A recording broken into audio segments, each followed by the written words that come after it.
Bismillahirrahmanirrahim. Silakan anak-anak buka buku paketnya. Buku paket bahasa Indonesia dibuka, kemudian buku catatannya hingga alat tulisnya disiapkan, karena hari ini insya Allah saya akan menjelaskan materi baru, yaitu materi teks cerita inspiratif.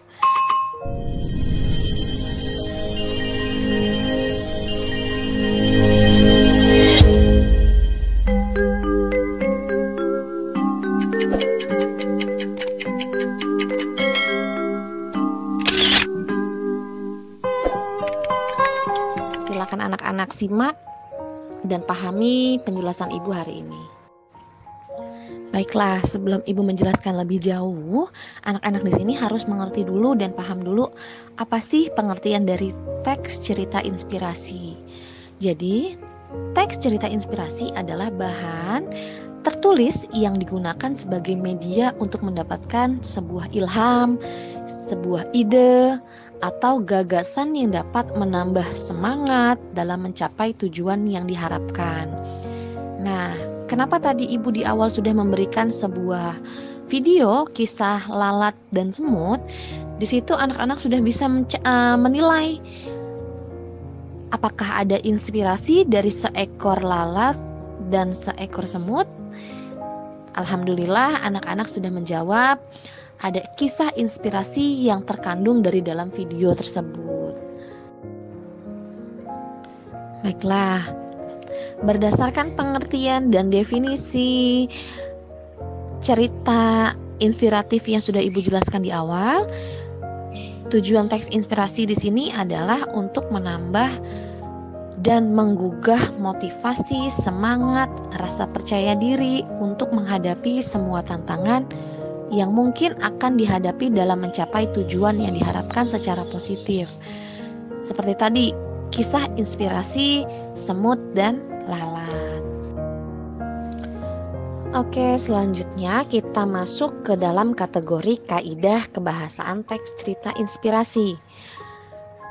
Yang pertama adalah kata sifat. Dalam teks kebahasaan cerita inspirasi kita harus menggunakan kata sifat. Contoh kata sifat itu bagaimana, Bu? Kita lihat contohnya. Ada kata cantik, pendek, besar, pintar, ramah, sombong. Itu adalah kata sifat. Kemudian yang kedua, kata kerja aksi. Kata kerja aksi ini atau bisa disebut dengan kata kerja saja. Contoh kata kerja ini sesuatu hal yang kita lakukan.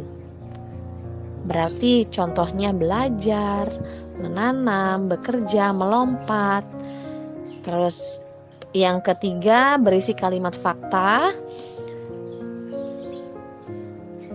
Kalimat fakta merupakan hal atau keadaan sebuah peristiwa yang menceritakan atau yang merupakan kenyataan.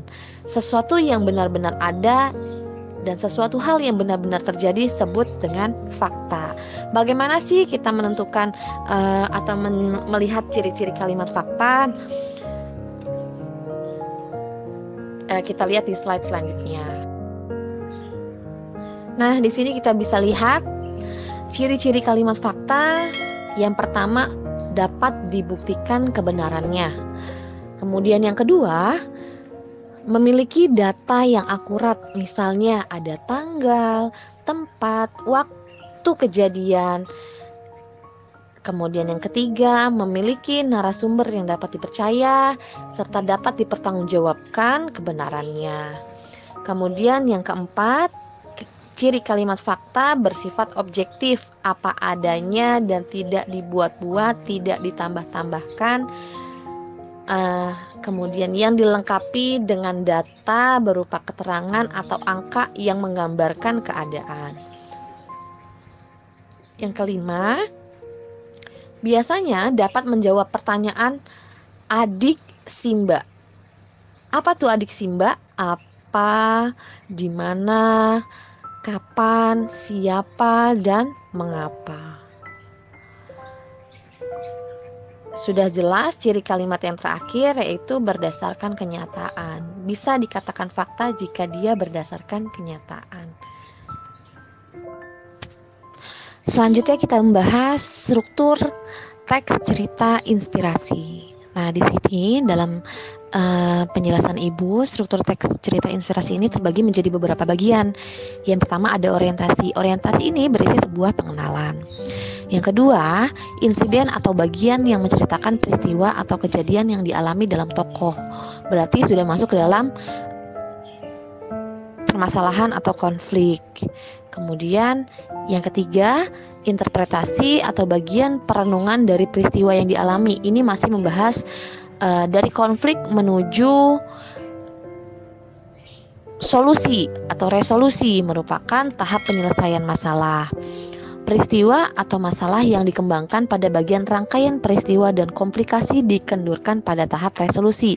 Berarti resolusi ini sudah menemukan solusi dari permasalahan yang dialami di dalam poin 2 dalam struktur insiden dan interpretasi.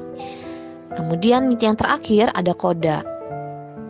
Koda adalah bagian penutup dari sebuah cerita inspiratif dan jenisnya menggunakan teks narasi. Dalam tahapan ini disampaikan kesimpulan dan pesan moral yang dapat diambil dari cerita tersebut. Jadi koda ini bagian penutup yang isinya adalah kesimpulan. Selanjutnya unsur-unsur teks cerita inspirasi. Dalam unsur-unsur ini terdapat 2 unsur, yaitu unsur intrinsik dan unsur ekstrinsik. Unsur intrinsik ini unsur yang menilai sebuah cerita dari dalam teks cerita itu sendiri. Namun kalau ekstrinsik itu adalah menilai sebuah cerita dari luar cerita itu sendiri. Nah, di sini yang Ibu akan bahas yaitu unsur intrinsik. Unsur intrinsik di sini yang pertama ada judul. Judul di sini adalah dengan tema sangat berbeda pengertiannya. Sini udah Ibu tulis. Untuk judul, setiap teks inspirasi harus diberikan judul untuk memudahkan pembaca mengidentifikasi tentang gambaran isi teks. Namun untuk tema itu sendiri memiliki arti sebuah gagasan, ide, atau pikiran utama yang digunakan sebagai dasar dalam menuliskan sebuah cerita. Jadi ketika kita menulis sebuah teks cerita inspirasi, kita harus menulis sesuai dengan judul yang sudah kita identifikasi dan tema yang sudah kita pilih, mau menggunakan tema apa. Dan isi cerita tidak boleh keluar dari judul ataupun tema. Nah, selanjutnya poin ketiga ada tokoh dan penokohan. Nah, tokoh di sini adalah pada teks inspirasi terdapat tokoh cerita dengan kisah hidupnya yang dijadikan sumber inspirasi. Contoh, bisa menginspirasi dari sikap atau sifat teladan. Pada umumnya, tokoh dalam cerita inspirasi adalah manusia, tapi tidak menutup kemungkinan kita juga bisa belajar dari hal-hal yang lain, makhluk lain seperti hewan ataupun tumbuhan. Gitu. Masih membahas mengenai unsur-unsur intrinsik dalam cerita teks inspiratif. Poin selanjutnya yaitu latar cerita atau biasa kita sebut setting. Nah, latar di sini adalah unsur dalam sebuah cerita yang menunjukkan di mana, bagaimana, dan kapan peristiwa dalam cerita itu berlangsung. Latar terbagi menjadi 3 bagian. Latar waktu, latar tempat, dan latar suasana. Contoh misalnya, bagaimana Bu cara membedakan ketiga latar ini?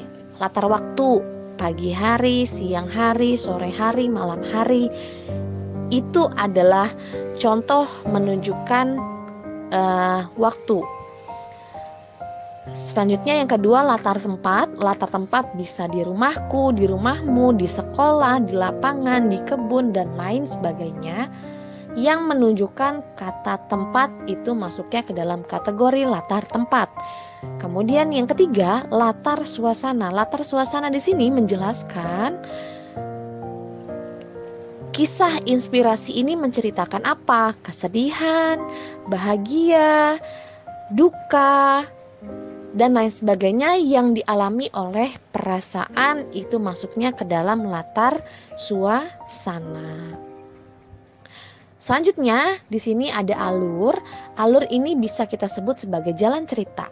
Alur adalah jalinan peristiwa yang memperlihatkan kepaduan yang diwujudkan oleh hubungan sebab akibat, tokoh utama, tema atau kegiatan lainnya. Alur di sini adalah rangkaian peristiwa, jalanan atau jalinan peristiwa. Alur terbagi menjadi 3. Alur maju, alur mundur, dan alur campuran. Kalau membedakan dari ketiga alur ini, contoh misalnya, kalau alur maju, kita menceritakan, misalnya ibu menceritakan masa kecil ibu, dimulai dari anak-anak, remaja, dewasa, tua. Itu menceritakan sebagai contoh alur maju karena dia menceritakan dari kecil hingga besar. Kemudian kalau alur mundur, ibu menceritakan bagaimana kondisi ibu ketika tua, kemudian dulunya menceritakan masa remajanya, kemudian hingga anak-anak, mundur dari tua, dewasa, remaja hingga anak-anak. Itu bisa dikatakan alur mundur. Kemudian kalau alur campuran menjelaskan maju dan mundur. Jadi perpaduan antara alur maju dengan alur mundur.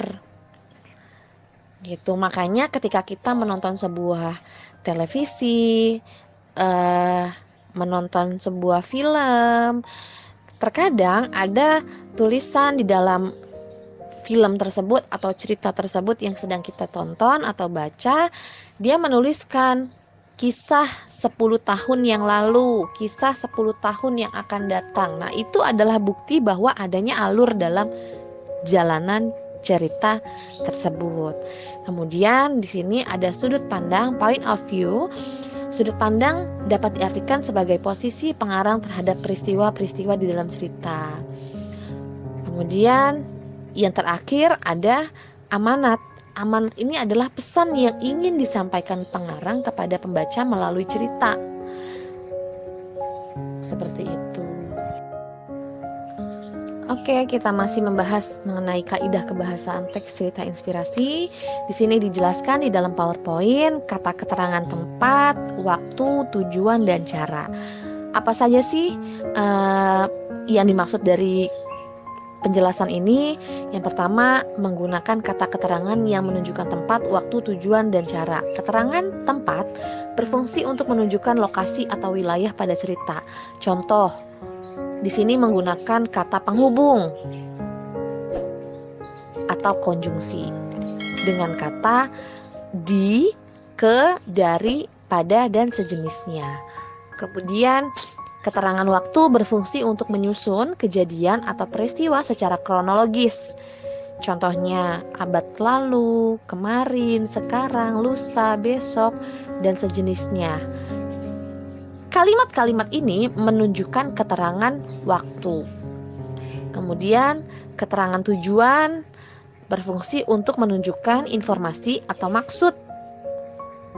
Masih menggunakan konjungsi dalam sebuah kalimatnya, contoh, untuk, supaya, agar, dan sejenisnya. Keterangan cara berfungsi untuk menunjukkan langkah atau tahapan.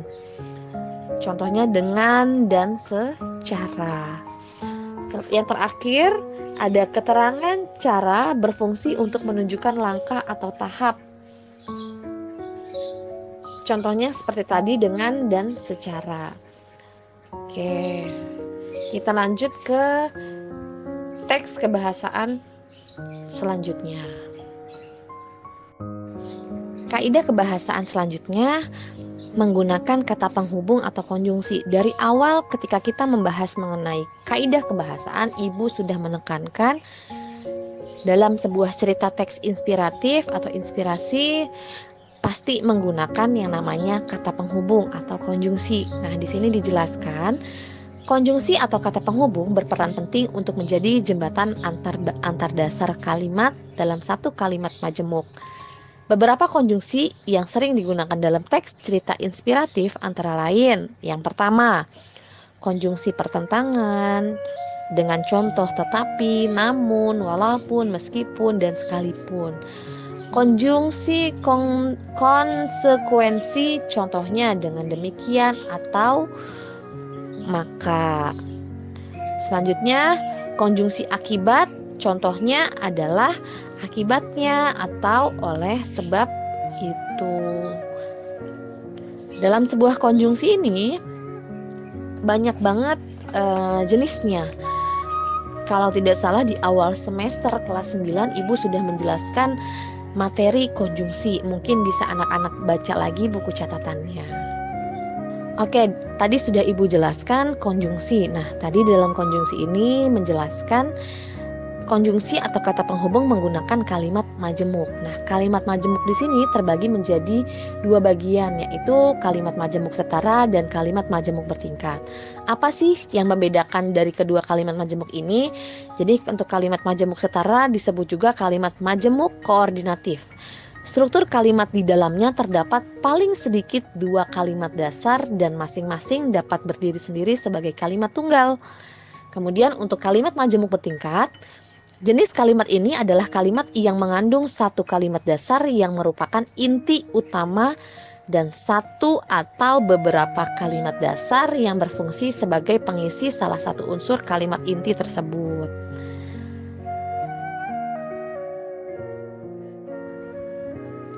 Dan yang terakhir di sini sudah Ibu tulis atau sudah Ibu berikan gambar langkah-langkah atau alur-alur menulis teks cerita inspiratif. Yang pertama ini kita harus tadi menentukan tema. Penentuan tema, tokoh yang menginspirasi siapa. Kemudian yang kedua, setelah kita menentukan tema, memerincikan susunan atau kerangka seperti tadi. Dalam struktur ada orientasi, perumitan peristiwa, komplikasi, resolusi, sampai koda. Setelah itu, pengumpulan data informasi berisikan sebuah fakta-fakta yang sudah kamu dapatkan. Selanjutnya, pengembangan tulisan. Dari data yang sudah kalian kumpulkan, kalian kembangkan menjadi sebuah narasi, sebuah paragraf, guna untuk memperlihatkan struktur kebahasan teks cerita inspiratif secara jelas dan mudah dipahami oleh pembaca.